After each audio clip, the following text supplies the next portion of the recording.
Senhor Deus, nós nos achegamos a Ti pelo sangue de Jesus, Teu Filho.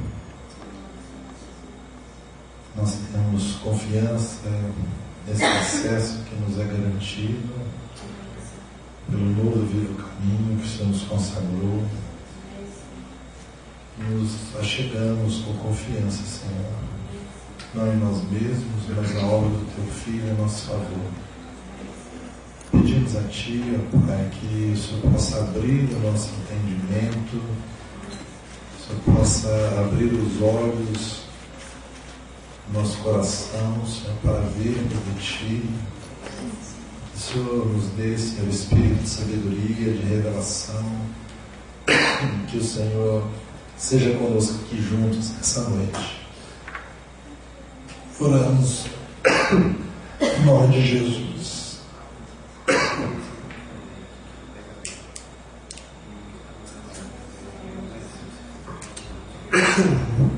Garganta está mal.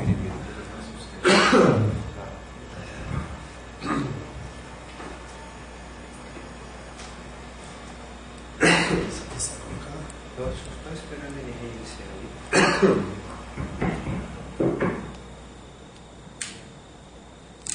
Esse aqui é meio lento.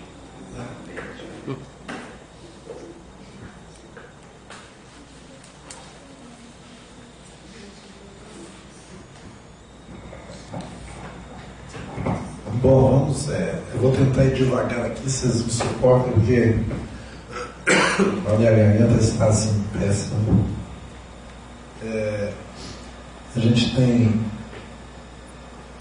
até agora estudado aquele tema que a gente deu o nome de Tão Grande Salvação, né, do livro de Hebreus, no capítulo 2.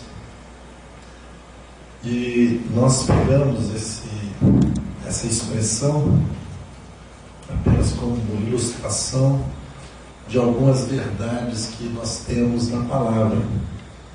E nós vimos assim os aspectos, né, da nossa salvação. E a nossa salvação é uma salvação integral, né, de todo o nosso ser. Ou seja, do nosso espírito, da alma e do corpo. E cada aspecto, né, dessa salvação do espírito, alma e corpo aconteceu no tempo, no nosso caso, do nosso ponto de vista. Quando a gente falou da salvação do nosso espírito, é aquele momento em que a gente creu em Jesus. E uma vez que nós conhecemos o Senhor e o Espírito Santo veio habitar em nós, ali ocorreu, né, como que no piscar de olhos, essa salvação do nosso espírito. E isso é de uma vez por todas, né? E isso é um dom de Deus, né? Foi um dom do Senhor. E nunca voltará atrás. A palavra diz que os dons e a vocação de Deus são irreversíveis, né? São sem arrependimento. Então são irrevogáveis. E com relação ao aspecto da alma, ele está tentando colocar um quadro aqui para vocês acompanharem. Tá bom.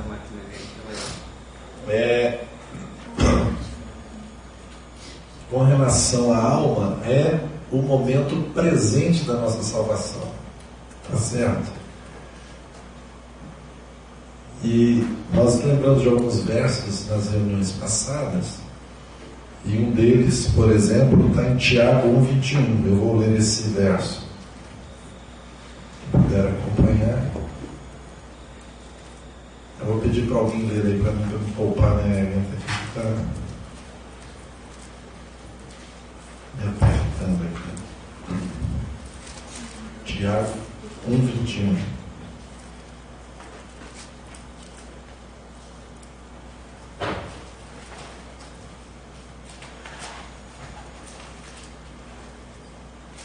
Portanto, despojamos-nos de toda impureza e acúmulos de maldade, acolhei com mansidão a palavra em vós implantada, a qual é poderosa para salvar as vossas almas. Isso, então, está dizendo o seguinte: se acolhermos, né, esta palavra com mansidão, ela é poderosa para salvar as nossas almas. Isso é algo que está acontecendo, que vai acontecer. Paulo usa aquela expressão, apenas lembrando, dizendo o seguinte, que nós devemos desenvolver a nossa salvação com temor e tremor. Então é uma responsabilidade nossa agora, que foi colocada pela palavra do Senhor, de desenvolver a nossa salvação. Nós devemos cooperar com o Espírito Santo. E é nesse tempo presente agora, né, a salvação da nossa. Quando Jesus diz, olha, aquele que quiser ganhar a sua vida, lá no original, no grego, é alma, perderá. Mas aquele que perder a alma por causa de mim, do Evangelho, achará. Então, o tempo presente hoje, né, o tempo presente, é o tempo para desenvolvermos a nossa salvação. É na nossa alma que Deus está trabalhando, né, nas nossas emoções, no nosso pensar, na mente, e também na nossa vontade. Deus está trabalhando, né, a nossa alma no momento. Uma vez que alguém crê em Jesus, ele tem a vida eterna, ele é o Filho de Deus. Mas agora há um processo, né, de crescimento, de maturidade, né, o nome que a gente poderia dar é a nossa santificação também. E isso nós precisamos cooperar com o Espírito Santo. Quando nós recebemos a Jesus e nos foi dada a vida eterna, né? Quando a gente teve o nosso novo espírito, né? A salvação do nosso espírito, vamos dizer assim, nos foi dada essa vida eterna, nos foi garantida essa vida eterna. Fomos justificados por Deus. Mas com relação à alma, o que nos será dado com relação à salvação da alma? Como o Tiago fala, né? Olha, se nós acolhermos com mansidão essa palavra, ela é poderosa para salvar as nossas almas. A salvação da alma, né, vai no final nos garantir, ou vai nos ser dado o privilégio de reinar com Jesus na sua volta, no milênio. E tem um aspecto futuro da nossa salvação ainda que vai acontecer, ou no arrebatamento, ou na ressurreição dentre os mortos, que é com relação ao nosso corpo. Nós vamos receber um corpo glorificado. Então, no arrebatamento ou na ressurreição dentre os mortos, isso vai estar garantido. Então, é um aspecto. Estou conectado. Conseguiu. Vou começar a transmissão e também só entrar no site dos irmãos para avisar que a gente vai começar uma transmissão aqui. Ok, eu queria que você colocasse aquele resumo para a gente mostrar isso. Tem que falar um pouco aqui para poder dar. O pessoal não está conseguindo ver lá, não? Acho que está normal, acho que está bem. Tá bom. Tá bom. Vocês, depende de vocês. Tá Tô vendo aqui. É melhor porque fica também com mais iluminação aqui, né? Tá ótimo. Bom, então é só, olha só esse quadro, irmãos, é uma simplificação absurda. Só para eu avisar aqui os irmãos para começar, e eu vou começar a transmitir também. Ah, tá bom. Que aí o pessoal pode compartilhar também. Tá ótimo. Ele está avisando aí que vai também estar transmitindo online, né? Dá um tempinho então.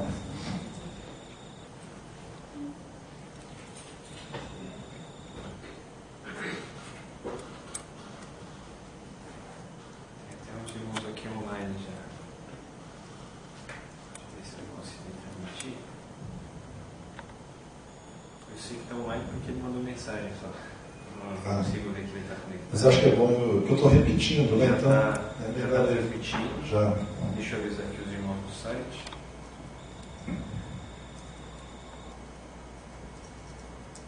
É porque você está teclando e não está entendendo. Não fica ali. É, mas é rápido, e depois você volta. Irmãos, esse quadro aí, né, o que a gente vem falando, é uma simplificação muito grande, tá? Mas é apenas para a gente ter assim, alguns marcos, alguns pontos importantes na nossa mente para quando nós estivermos lendo a palavra. E é importante a gente fazer essa diferenciação, porque senão a gente vai confundir algumas coisas. Será que nós estamos salvos ou não estamos? Pô, eu fui salvo ou eu tenho que desenvolver minha salvação? Sim, você foi salvo e também você precisa desenvolver a sua salvação. Você foi salvo no aspecto primeiro lá do seu espírito no passado. Você recebeu o Espírito Santo, veio habitar em você, recebeu o Senhor. Você tem a nova vida. Isso nunca vai ser tirado de você. Você tem a vida eterna em você. Deus fez isso. Mas também no momento presente, lá aquele aspecto na alma, você precisa desenvolver. Né? A realidade disso é santificação, maturidade, né? O desenvolvimento deste processo da nossa salvação. Vai ser dado o reino e no futuro, né, com relação ao nosso corpo, é a redenção do corpo. Esse é o último que vai acontecer para completar essa tão grande salvação. Bom, depois que nós vimos isso, vocês estão lembrados? Nós vimos um outro ponto importante. São os aspectos do reino de Deus, aspectos do reino dos céus. Marcelo, tem a outra tabelinha lá? Acho que é só dar um enter ali e ela vai aparecer. Só isso. Então, os aspectos do reino. Às vezes nós confundimos muito, e alguns irmãos, então, eles se apegam em alguns versos da palavra e ficam só ligados a eles, para dizer, olha, não existe essa ideia de milênio, por exemplo, está vendo? O reino de Deus está aqui agora. E o outro, não, olha, tem um reino sim na frente. Mas, irmãos, quando a gente toma a palavra, nós vamos ver, e você vai verificar isso lendo o Novo Testamento, que existem esses três aspectos aí. No primeiro, a gente poderia dizer assim, o reino dos céus, ele já veio, né? Ou seja, ele está em nós. Nós cremos no Senhor Jesus. Jesus falou, né, em Lucas, olha, o reino de Deus não está lá ou cá, ele já está em vós. Nesse aspecto, esse reino entrou em nós. Está em nós. Então, esse é um aspecto do reino dos céus. É passado, já aconteceu. Certo? Um outro aspecto é que esse reino está vindo, né? Dia a dia ele está vindo. Sempre que a autoridade de Cristo é manifestada e Satanás é subjugado, é chegado o reino de Deus. Jesus falou isso, né? Olha, expulso Satanás pelo poder do Espírito Santo. E isso manifesta que é chegado o reino de Deus entre vós. Tá? Então hoje, lá em Romanos, capítulo 5, 17, está escrito 8, mas é 5, tá? Já está 5, tá? Então já corrigiu, né? Não lembrava que já corrigiu. Você quer que eu diga para você? Não precisa não. No capítulo 5, está dizendo que nós reinaremos em vida no Senhor. Essa é a manifestação do reino. Então a nossa vida, dia a dia, precisa manifestar o reino de Deus. O reino dos céus, né? Os céus devem governar a nossa vida, e isso deve ser manifestado na nossa vida. Sempre que o reino das trevas é subjugado, é colocado debaixo dos nossos pés pela autoridade da vida de Jesus em nós, é manifestado o reino de Deus, é chegado o reino de Deus. Então, na realidade, a nossa vida deveria ser uma manifestação sempre da luz. Onde a gente chegar, as trevas tinham que começar a ser dissipadas. É a manifestação do reino de Deus. Se a coisa está complicada, por exemplo, nós podemos começar, né, a interceder naquele momento, a orar. Você não já passou isso? Às vezes complicam as coisas, começa uma bagunça de repente no seu trabalho, aquele clima assim intenso de trevas, uma atmosfera horrorosa. Mas você é luz, e ali você pode, orar e exercer sua autoridade no nome do Senhor, sem qualquer manifestação de grito, isso, aquilo, mas no seu espírito. Você pode estar ali orando para que as trevas sejam dissipadas, que venha a luz do Senhor. E a sua presença, filho da luz, pode ser a realidade da manifestação do reino de Deus. Vocês já repararam que às vezes algumas pessoas, elas chegam no ambiente, só delas chegarem, puxa, paz, o que aconteceu? Porque elas estão manifestando o reino de Deus. Há uma experiência com Deus, da vida de Deus nelas. E isso é manifesto, até uma simples conversa. Então esse é o aspecto, o reino está vindo. E nesse ponto, nós podemos dizer que esse aspecto do reino ele pode ser trazido por nós. E no aspecto futuro, esse reino virá. Ainda não ocorreu. Será um reino literal. Aquilo tudo não é uma figura de linguagem como alguns querem dizer, mas é literal. Assim como Deus cumpriu várias das suas profecias literalmente, o reino também é literal. Quando dizem que Jesus vai reinar sobre Israel um dia, isso é literal. Quando Jesus foi assunto aos céus, se colocaram ao lado dos discípulos depois, dois varões, e disseram: olha, assim como ele foi elevado, assim também ele virá, ele voltará. Ou seja, o Senhor vai voltar literalmente, corporeamente, como ele é um homem. O Senhor Jesus é um homem, 100% um homem, 100% Deus.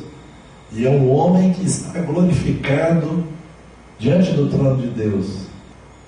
E ele voltará, vai reinar. Então vai implantar um reino literal aqui na terra. O que é esse reino? Vamos dar uma paradinha aqui, só para a gente ter uma ideia. A palavra do Senhor não nos fala muitas coisas a respeito desse reino vindouro. Fala algumas coisas, mas não muitas. A gente não tem clareza de todos os detalhes. Então não adianta a gente dizer que é um pouco especulativo, curioso. Não, só sai uma coisa: o Senhor voltará. E ele, o Senhor glorificado, ele vai estar aqui nessa terra, esse grande período, para nós de 1000 anos, e vai reinar. Mas olha só o que o profeta Isaías diz. Ele dá uma ideia, ele descreve esse período.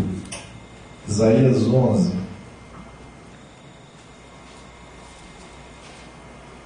Marcelo, você pode ler para mim? Isaías 11. Você lê aqui no microfone, que fica gravado também.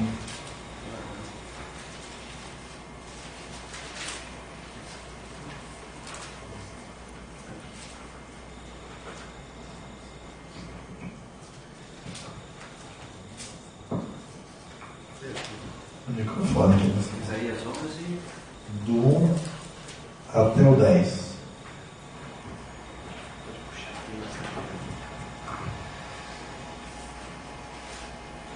Todos acharam? Porque brotará um rebento do tronco de Jessé, e das suas raízes um renovo frutificará. E repousará sobre ele o Espírito do Senhor, o Espírito de sabedoria e de inteligência, o Espírito de conselho e de fortaleza, o Espírito de conhecimento e de temor do Senhor.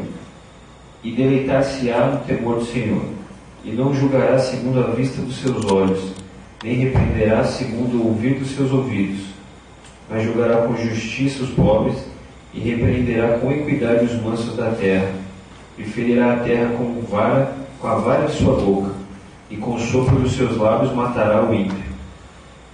E a justiça será o cinto dos seus lombos, e a verdade o cinto dos seus rins. E morará o lobo como o cordeiro, e o leopardo com o cabrito se deitará, e o bezerro e o filho de leão e a nédia ovelha viverão juntos, e um menino pequeno os guiará. A vaca e a ursa pastarão juntos, e seus filhos juntos se deitarão, e o leão comerá palha como o boi, e brincará a criança de peito sobre a boca do áspide, e o já desmamado meterá sua mão na cova do basilisco. Meio difícil essa tradução aqui, né? Não se fará mal nem dano algum em todo o monte da minha santidade, porque a terra se encherá do conhecimento do Senhor, como as águas cobrem o mar. E acontecerá naquele dia que as nações perguntarão pela raiz de Jessé, posta por pendão dos povos, e o lugar do seu repouso será glorioso. Porque há de acontecer naquele dia que o Senhor tornará a estender a sua mão para adquirir outra vez os resíduos do seu povo, que restarem na Assíria, e do Egito, e de Patros, e da Etiópia, e de Elão, e de Sinear, e Amalate, e das ilhas do mar. Até aqui? Está aí. Obrigado. Mas viram, é uma pequena descrição que Isaías faz deste reino que virá, né? O tronco de Jessé será o rebento, que é o Senhor Jesus, nós sabemos. E o Senhor, ele vai reinar. E diz algumas características, né? O lobo habitará com o cordeiro, né? As coisas vão ser totalmente invertidas. Vai haver um reino de paz. A criança vai brincar com uma serpente, não vai acontecer nada, né? E o mais maravilhoso aqui que diz,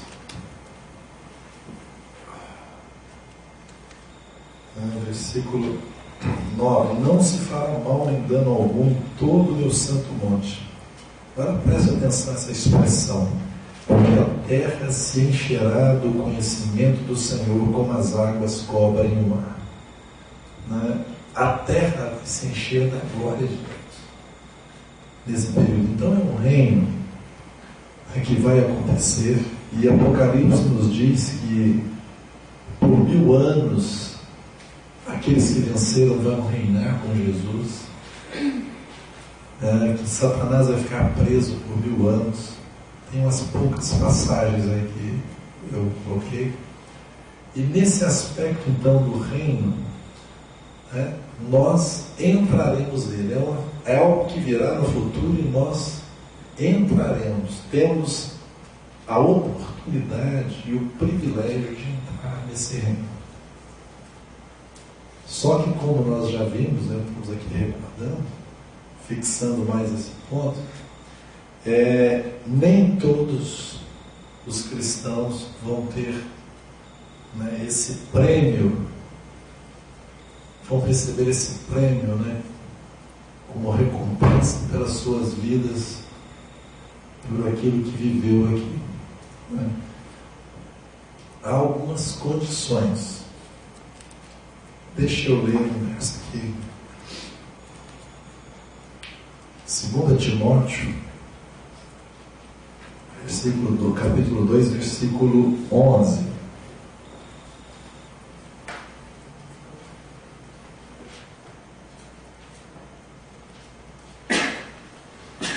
Timóteo 2, 11. Diz assim: fiel é esta palavra: se morremos com Ele, também viveremos com Ele. Se morremos com Ele, nós morremos com Cristo? Essa é a pergunta. O que nos afirmam as Escrituras? Que sim. Então, é uma verdade que também viveremos com Ele. Isso significa vida eterna. A vida eterna nos foi dada. Agora olha que vai ter um cio aí, uma condição. Eu estou lendo em 2 Timóteo 2, agora versículo 12. Comecei no 11, agora 12. Olha a condição: se perseverarmos. Então é uma condição, um se Você tem que cumprir essa condição de perseverar para que aconteça aqui a consequência. Também com ele, o que diz? Teremos vida eterna? O que está escrito aí? Reinaremos. Primeiro dizendo que nós vamos viver com ele. Isso é vida eterna. Mas agora diz, reinaremos. Se o negamos, ele, por sua vez, nos negará. Onde vai acontecer isso? Na volta de Jesus, quando toda a igreja, os mortos ressuscitarem, os outros forem arrebatados e toda a igreja estiver com o Senhor nos ares, vai se estabelecer ali o tribunal de Cristo, 2 Coríntios 5:10. E ali, cada um de nós receber o bem ou o mal que tiver feito no meio do corpo. E ali vai acontecer aquilo que está ilustrado nas parábolas. Por exemplo, as parábolas dos talentos. Servo bom e fiel, foste fiel no pouco, sobre o muito te colocarei. Entra no gozo do teu Senhor. Entrada neste reino. Mas o servo mau, diz que tire o talento dele, dê para o outro e ele vai ser lançado para fora. Não vai ser permitido que ele entre nesse reino.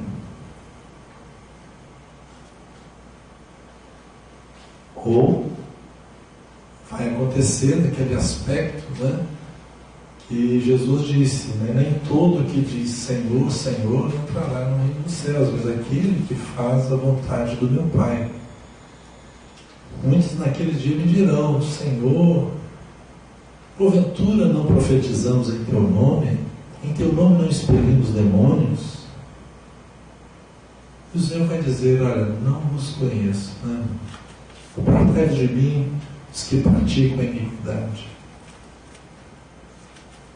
Esses aí não significa que eles perderam a vida eterna. Novos céus e nova terra está garantido, porque eles têm o reino de Deus em si, eles têm o Espírito Santo. Mas a entrada neste reino, nesse período, estar aqui participando das bodas do Cordeiro, nesta festa, somente aqueles que foram fiéis. Aqui o Senhor está dizendo, Paulo está dizendo, se perseveramos, também com ele reinaremos. Se o negamos, ele por sua vez nos negará. Agora olha que interessante.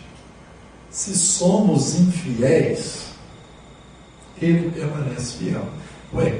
Negar a Jesus é ser fiel ou infiel? Infiel. E por que ele vai nos negar então? E aqui, ao mesmo tempo, se somos infiéis, ele permanece fiel. Porque com relação à vida, ainda que a gente seja infiel, ele permanecerá fiel. Mas com relação a reinar com Jesus, se o negamos, ele também nos negará. Negará a nossa entrada lá. Os irmãos entendem a diferença? Amém.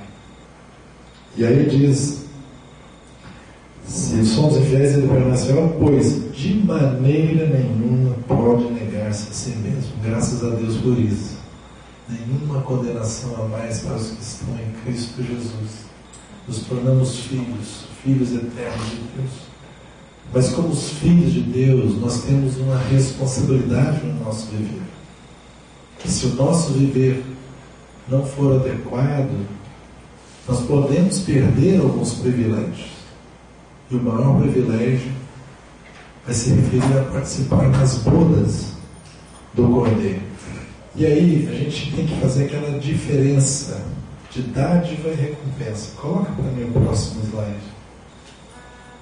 É esse. Não precisa não.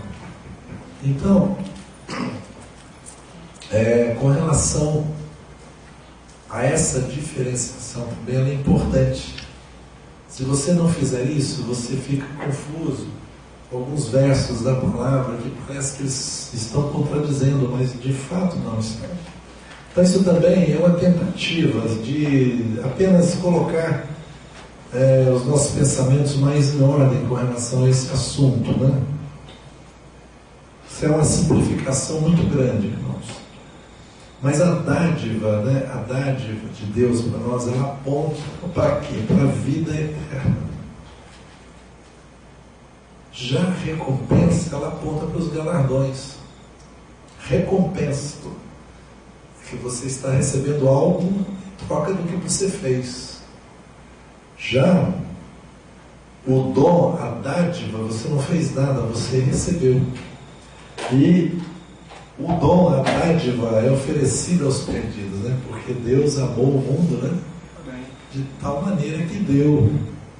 Esse foi o maior dom de Deus. Deu a Jesus, para que todo aquele que nele crê não pereça, mas tenha a vida eterna. Então, o dom, a dádiva é oferecida aos perdidos, mas a recompensa é oferecida aos cristãos. O Senhor Jesus diz: olha, quando eu voltar, vou recompensar a cada um segundo as suas obras. Vai recompensar. Paulo, em 1 Coríntios capítulo 3, ele diz que cada um deve ver como está edificando sobre o fundamento que é Cristo. Se é ouro, prata, pedras preciosas, madeira fina ou palha, o fogo vai provar. Então, no tribunal de Cristo, né, isso vai ser tudo provado. Certo? É oferecido para nós.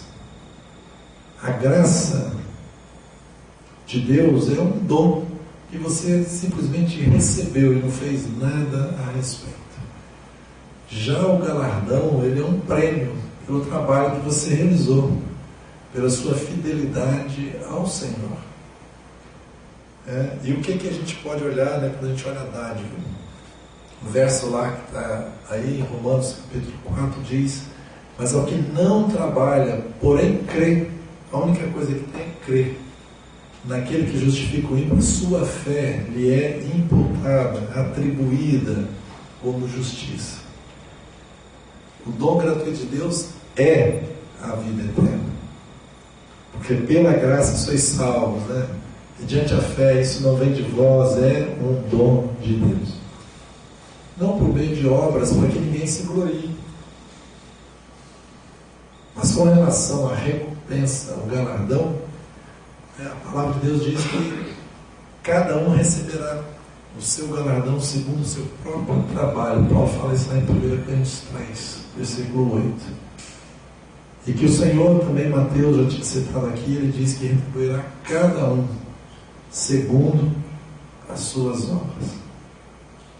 Então a dádiva, ela está olhando para aquilo que Jesus fez em nosso favor. Já o galardão, ele aponta, né? Ele está olhando para a fidelidade dos filhos de Deus, para a fidelidade do cristão. A dádiva, falando de uma maneira muito simples, né? Ela nos garante a entrada no novos céus e na nova terra, a nossa participação eterna nos novos céus e na nova terra. Ela nos garante a filiação, nos garante todos os dons de Deus, todas as dádivas, né, de Deus. Aquilo que Deus nos deu nos é garantido, né, em Cristo. Mas o prêmio, a recompensa, se formos fiéis ao Senhor, se as nossas obras nos acompanharem e passarem pelo fogo de Deus e permanecerem, seremos recompensados. E o prêmio é reinar com Jesus quando Ele voltar. Quando for estabelecido o tribunal de Cristo, ali será decidido isso. Se quiser tirar, para você que está vendo aí, né? Fique à vontade. Eu já dei umas duas a piada. Então, assim, sabendo desses quadros, né, Eu acredito que cada um de nós pode, assim, usando a expressão mais contemporânea, pode navegar no Novo Testamento de uma maneira mais tranquila, né? Sem confundir muito as coisas. Então agora você pode, por exemplo, olhar alguns versos da palavra e você mesmo já vai ter clareza se é uma dádiva de Deus ou se é um galardão. Se está se referindo à vida eterna ou se está referindo ao prêmio de reinar com Jesus. Deixe-me dar alguns exemplos aqui. Porque é muito citado, inclusive por aqueles que creem que o cristão perde a vida eterna. Tem a possibilidade de perder a sua salvação eterna. Quando o Senhor diz lá na igreja de Esmirna: ser fiel até a morte e dar-te-ei a coroa da vida. Isso é dádiva ou recompensa? Recompensa. E preste atenção no que está escrito lá. Seja fiel, você tem que fazer alguma coisa, tem uma condição, fidelidade. O prêmio é o que? Dar-te-ei, não a vida, mas a coroa da vida. A dádiva aponta para o reinar com Jesus na sua volta. É isso. Então, quando a gente tem clareza a respeito desse ponto, fica mais simples, né? Acabam essas dúvidas. E isso tem que estar muito claro, irmãos.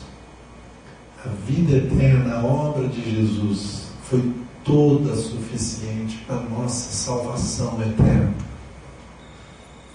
Ninguém era capaz de fazer qualquer coisa a respeito da nossa salvação, a não ser o Filho de Deus. E o Senhor ali na cruz, quando Ele disse: está consumado, Ele realizou toda a obra que Ele foi confiada. E em Cristo nós somos aceitáveis diante de Deus. Então isso, nunca abra mão desta verdade. Nunca deixe dúvidas vir ao seu coração com relação a se você tropeçou, você pode perder a sua vida eterna. O que vai ser de você? Vai ser sim de você. Arrependa, confesse, e o Senhor vai te perdoar. A palavra diz: se confessarmos os nossos pecados, ajude aí, vocês, estou com a garganta tão ruim, mas repetem aí vocês mesmos. Se confessarmos os nossos pecados,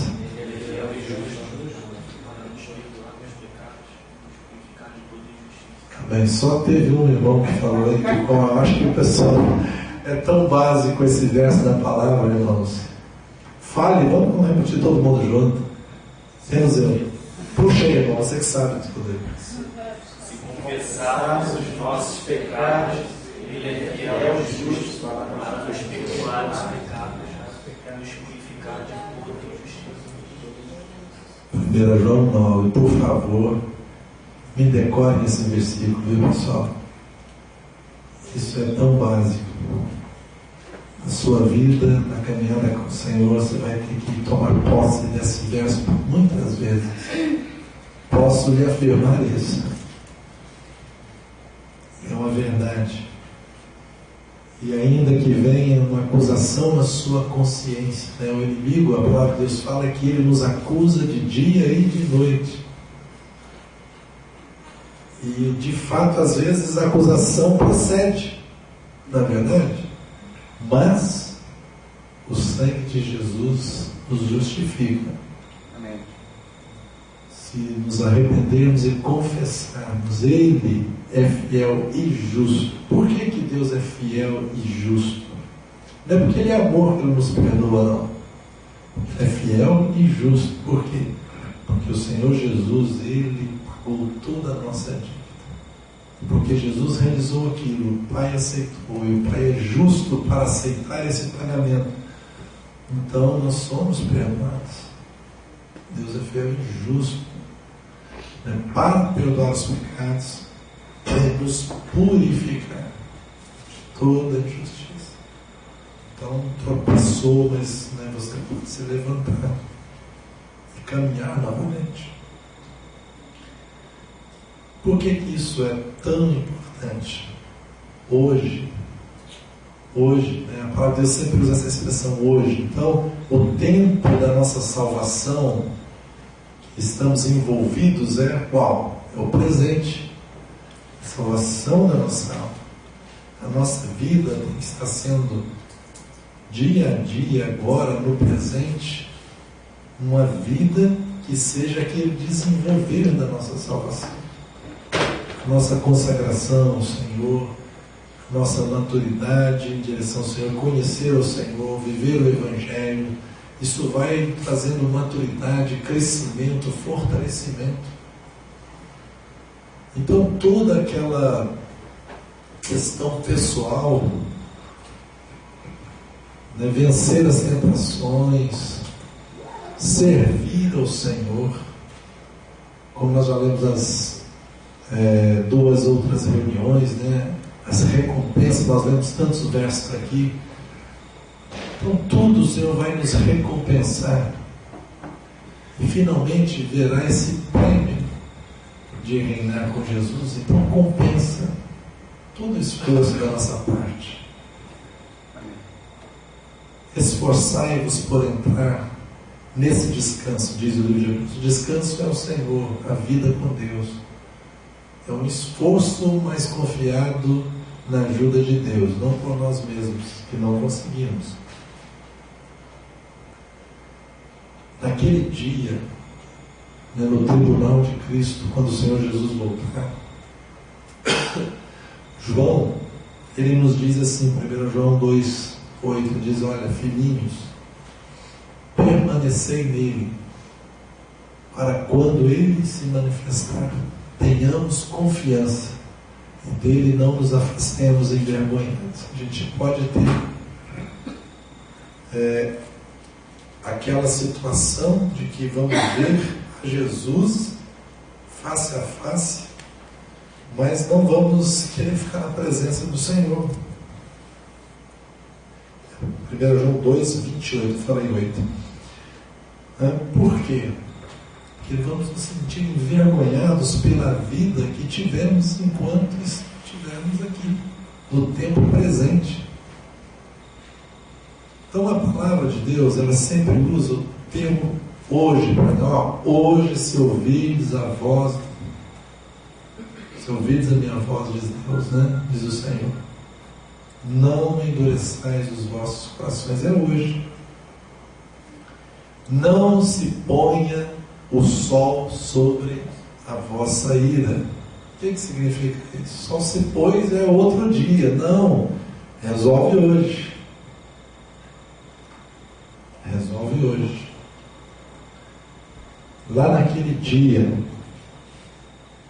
quando encontrarmos com o Senhor no tribunal de Cristo, diz a palavra que todas as nossas obras, tudo que nós tivermos feito, vai ser manifestado.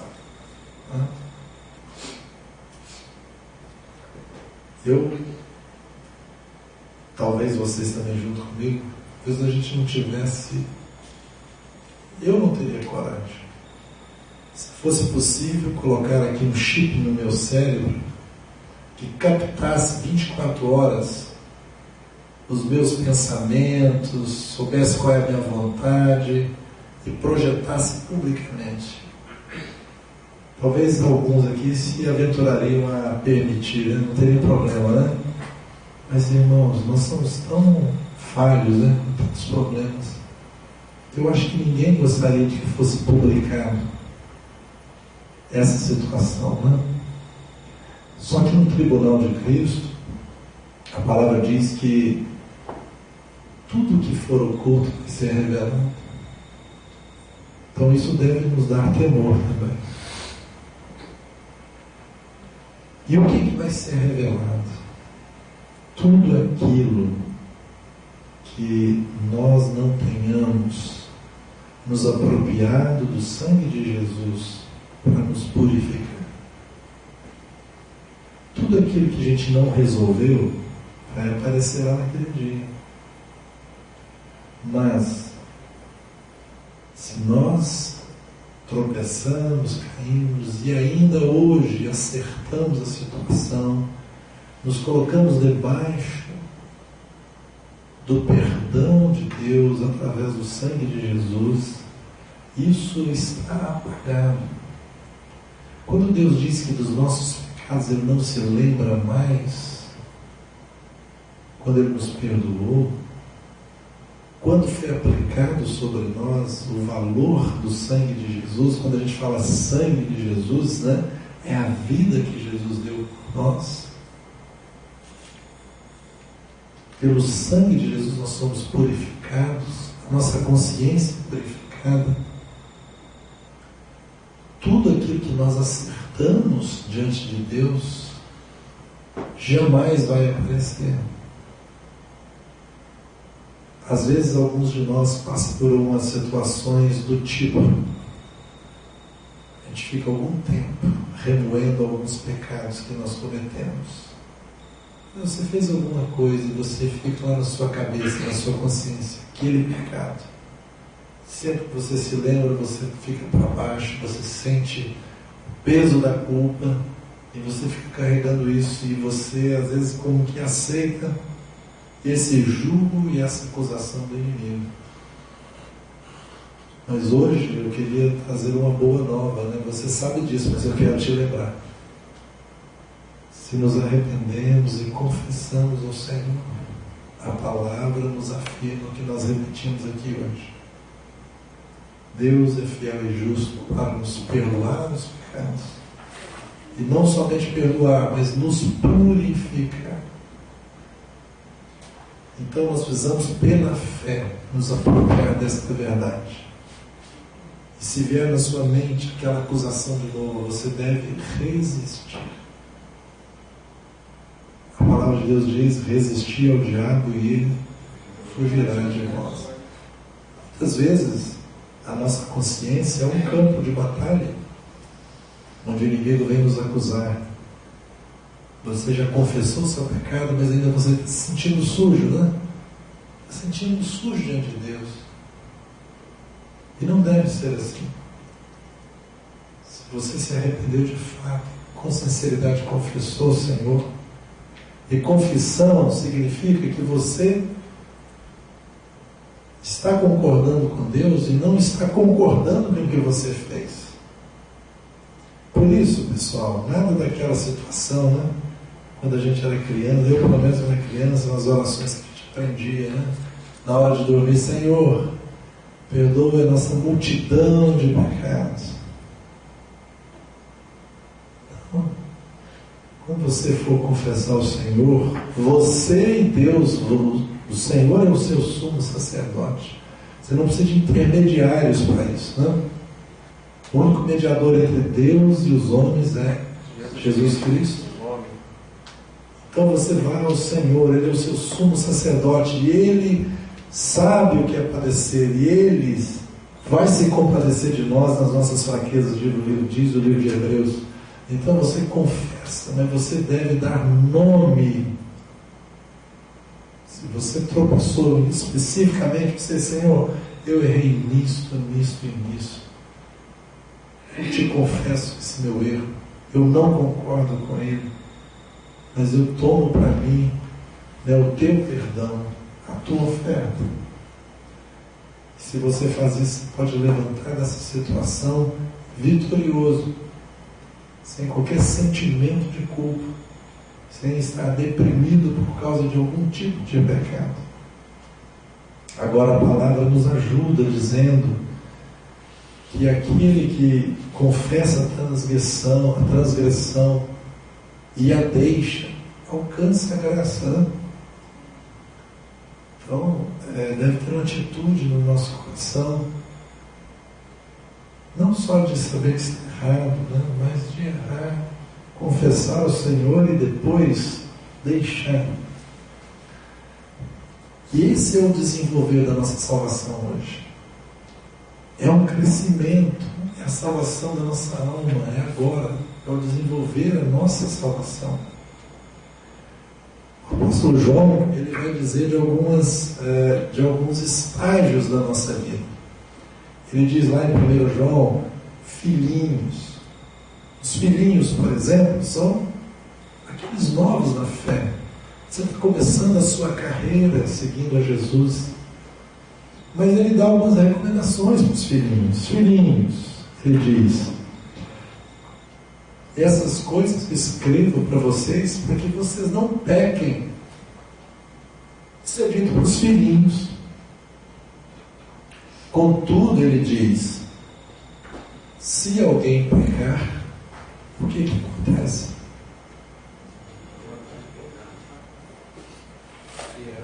Poxa, estou com medo de falar porque não estou sabendo aquilo que é básico, né? Dever de casa para vocês. Leiam a primeira carta de João, por favor. Filhinhos, essas coisas eu escrevo para que não pequeis. Contudo, se alguém pecar, temos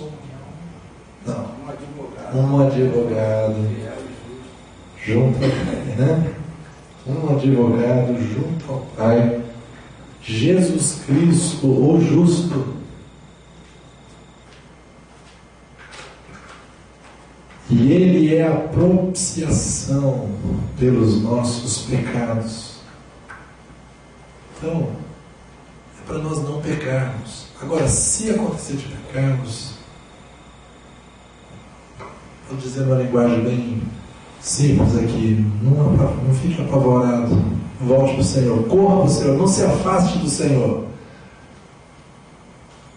Os nossos primeiros pais, né, vamos chamar assim, Adão, quando ele pecou junto com Eva, o que eles fizeram? Se esconderam e correram do Senhor. Esse não é o caminho. O nosso abrigo é no Senhor, mesmo tendo pecado. Você vai a Deus com o seu pecado, Ele não vai te receber para a comunhão, mas você vai apresentando a Deus o quê? O sacrifício de Jesus no seu lugar. Nós vamos a Deus através do novo e vivo caminho que Deus nos consagrou em Jesus Cristo. Nós vamos confiados na obra de Jesus a nosso favor, apresentando ao Senhor, né? Nós vamos dizer assim: nós erramos, mas eu tomo para mim, né, a eficácia da obra de Jesus a meu favor, e nós somos aceitáveis diante de Deus em Jesus. Deus nos vai acolher. Então é o lugar mais seguro para nós irmos. Então, filhinhos, esse é o primeiro estágio. Depois ele fala: jovens, jovens, eu vos escrevo porque sois fortes. Por que eles são fortes? Porque a palavra permanece neles. E vós tendes vencido o maligno. Depois ele diz: pais, eu vos escrevo. Por quê? Porque conheceis aquele que é desde o princípio.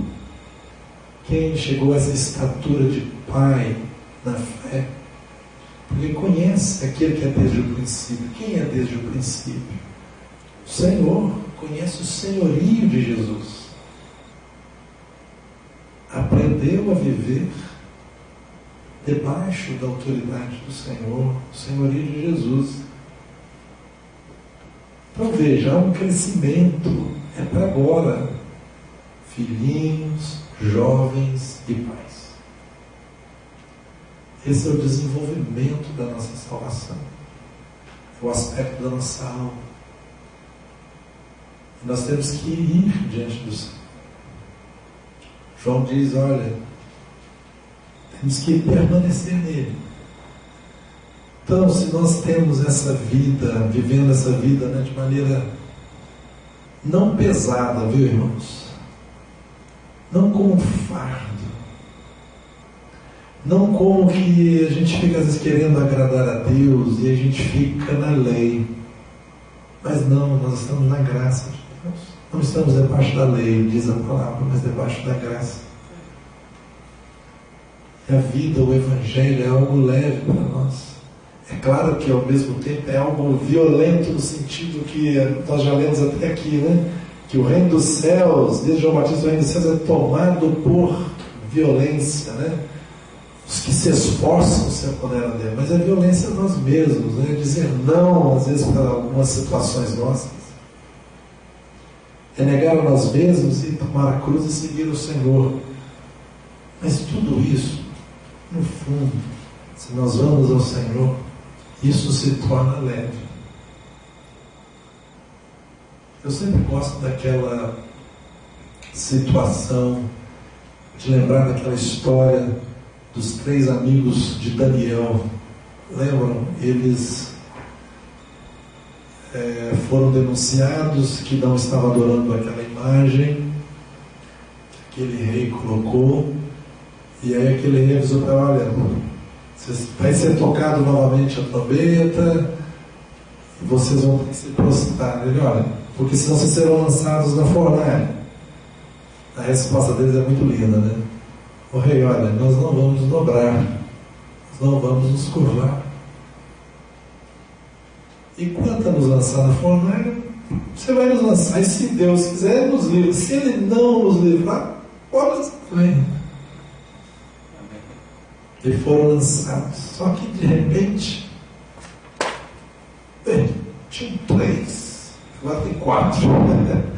Apareceu um homem lá no meio deles, né? Que era, nós sabemos que é o Senhor que se colocou com eles. Então aquela fornalha que era para destruir a vida deles, na realidade só manteve a fé viva deles. Eles viram a presença de Deus com eles. E é interessante que quando eles saíram lá, não queimaram nada, só queimaram as amarras. Olha que expressão que ficou registrada lá. Por que será o Espírito Santo deixou registrado isso lá, né? Através do escritor, dizendo o seguinte, que não chamuscou nada e nem o cheiro de que da fumaça eles ficaram.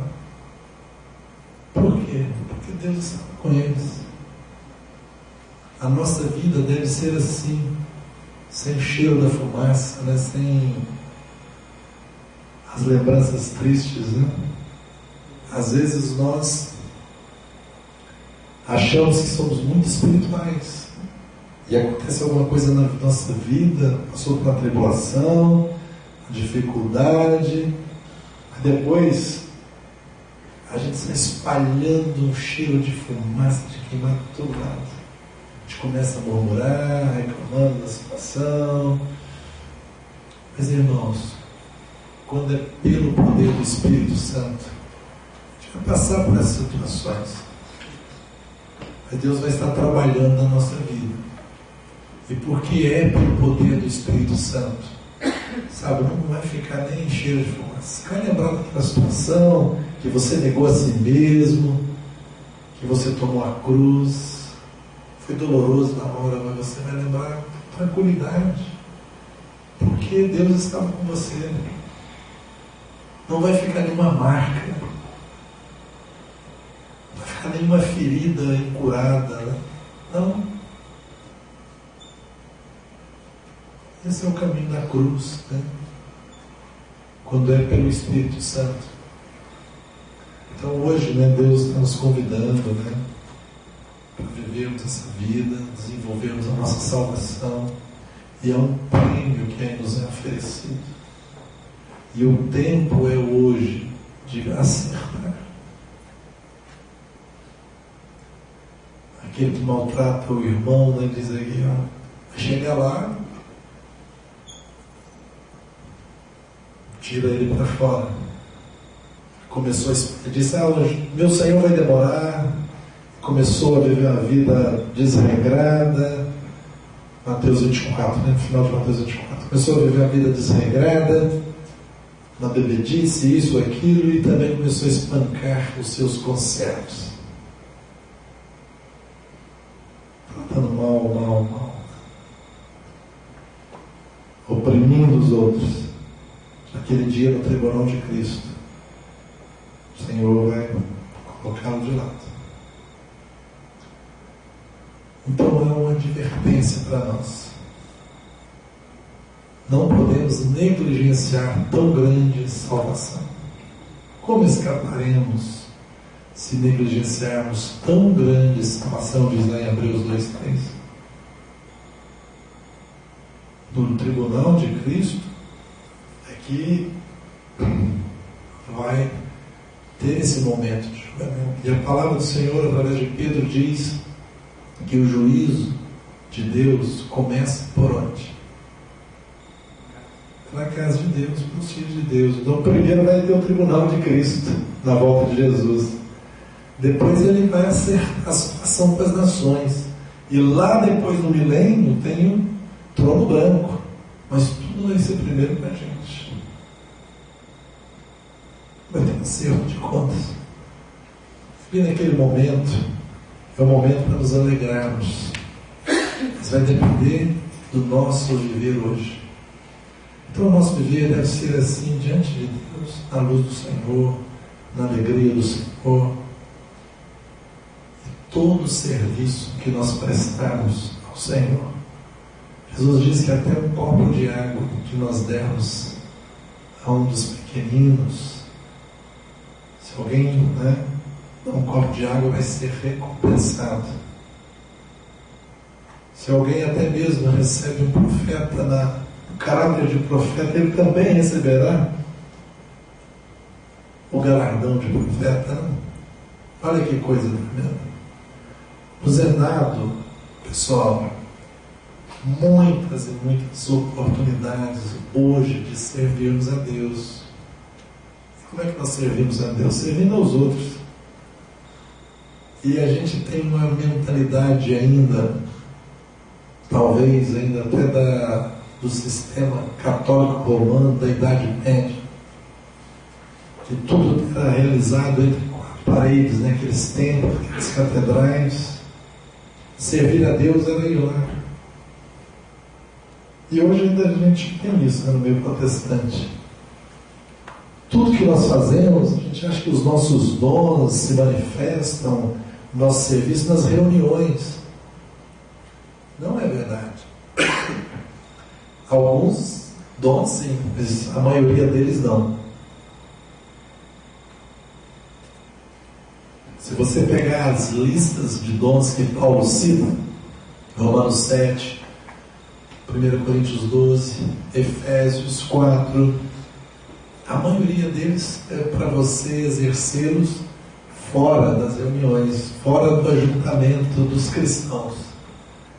É para você exercer no seu trabalho, na sua casa, onde você estuda, na rua, em todos os lugares. Qual é a nossa motivação em servir o Senhor? Mateus 5, quando Jesus está falando deste evangelho do reino, dando as instruções, os fundamentos do viver desse reino, do reino dos céus hoje, já aqui, agora, ele fala várias coisas.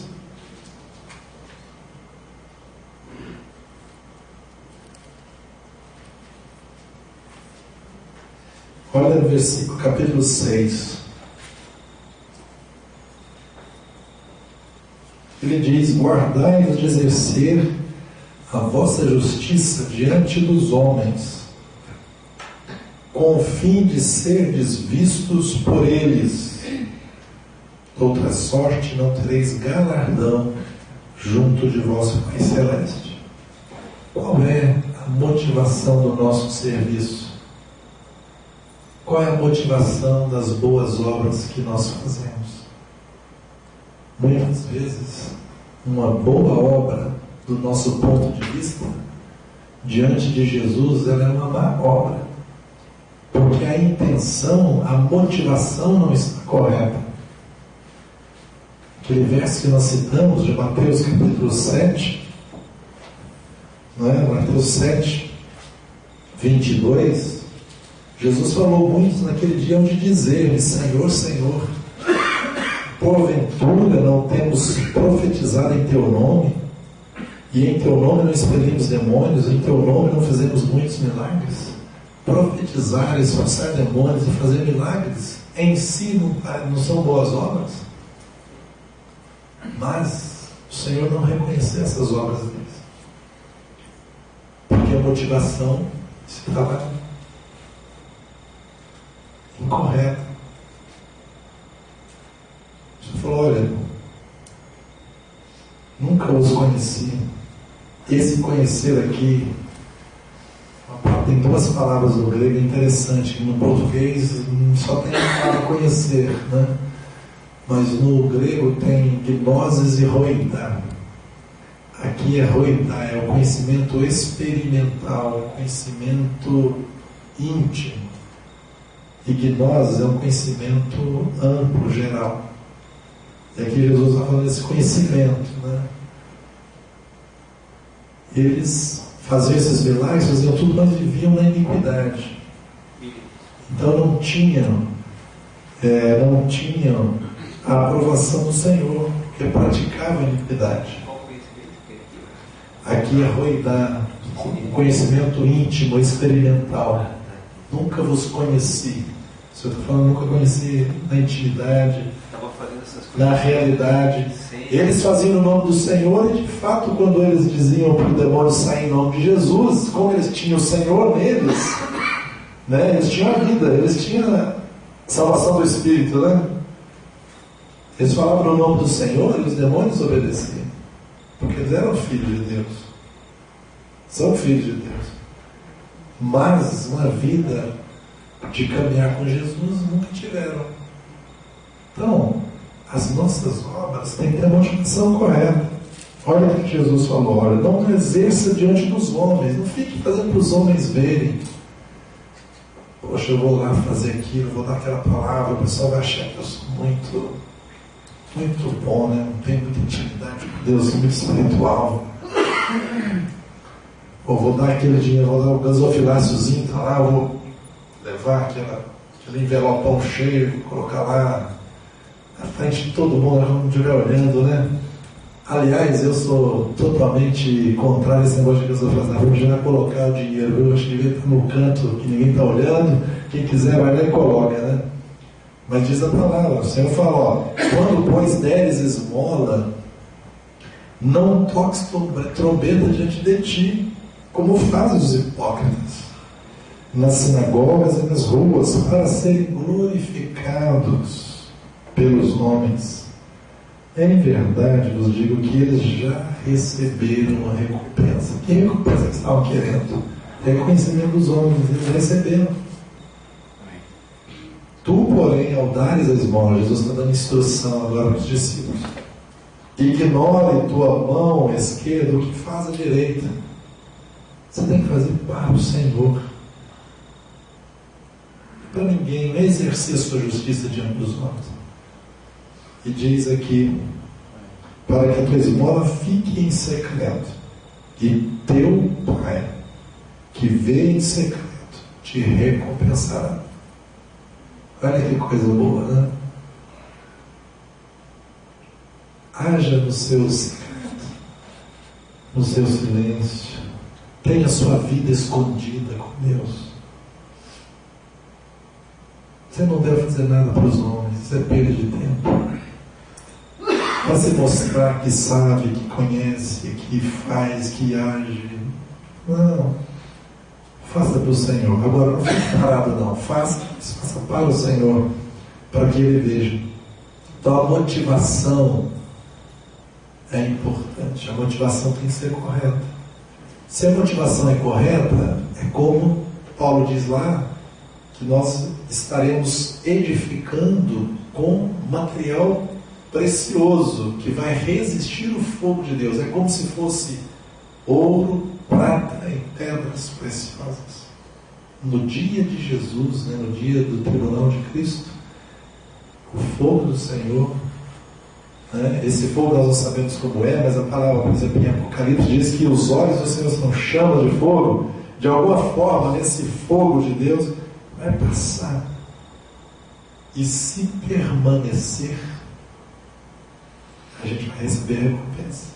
Se for algo que nós edificamos, as nossas boas obras, se comparar a madeira, feno e palha, fogo passa, lambeu, não ficou nada, mas graças a Deus, Paulo diz, ainda assim esse tal será salvo como que por meio do fogo, que a vida eterna nunca vai nos ser tirada, mas reinar com Jesus, o galardão, isso a gente pode ver. um convite para nós, né, irmãos?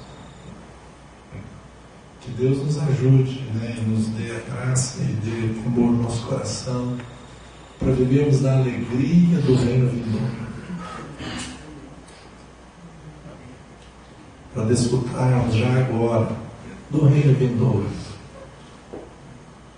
Não é pessoas enlouquecidas, né? Pessoas fanáticas, no sentido que se vê de religiosos. Alguém normal, mas que tenha o Evangelho no coração. E viva o Evangelho com toda a simplicidade. Busque andar na luz do Senhor, a exercer aquilo que Deus te deu. Você é um sacerdote, você pode funcionar como sacerdote de Deus. Você é membro do corpo de Cristo. Como membro você tem uma função no corpo. Fique disponível ao Senhor. E peça ao Senhor para que as coisas de Deus, do reino de Deus, sejam uma alegria para você. Que você faça não apenas com um peso, embora às vezes a gente faz as coisas pela responsabilidade. Se a gente, Paulo mesmo diz, olha, se eu não faço por alegria, né, mas como constrangido, né, pela responsabilidade que pesa sobre mim, deve estar fazendo, né? Então peça a graça ao Senhor. Em alguns momentos há um esforço da nossa parte, né? Alguns para chegar aqui 2 horas de trânsito, outro tem que pegar motoboy para vir correndo, né? E vai por aí fora, né? Mas um esforço, mas é servir o Senhor com alegria. Nada disso vai ficar desapercebido diante de Deus se foi feito com a motivação correta. Isso traz crescimento para nós. Que Deus nos abençoe.